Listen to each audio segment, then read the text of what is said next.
और बहुत जल्दी हम संघर्ष 2 की आपको ट्रेलर का जो इंतजार है वो खत्म होने वाला है।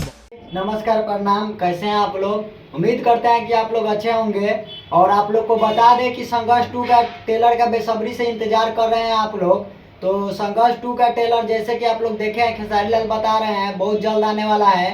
और इसके ट्रेलर काफ़ी बेहतरीन बनाया जा रहा है, इसीलिए थोड़ा एडिटिंग में थोड़ा लेट हो गया है। और फिल्म को काफ़ी अच्छी तरह से एडिट चल रहा है, इसीलिए ट्रेलर में थोड़ा लेट हुआ है।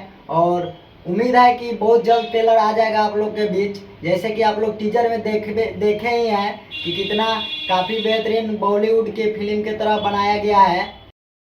अगर खेसारी लाल यादव जी से जुड़े कोई भी अपडेट आप लोग सबसे पहले पाना चाहते हैं तो मेरे चैनल को सब्सक्राइब कीजिए और लाइक कीजिए और वीडियो को ज़्यादा से ज़्यादा शेयर कीजिए। तो आज के लिए इतना ही, बाय। फिर मिलते हैं नेक्स्ट वीडियो में बहुत जल्दी, क्योंकि उसमें सीजी वर्क ज़्यादा है इसलिए थोड़ा सा लेट हो रहा है।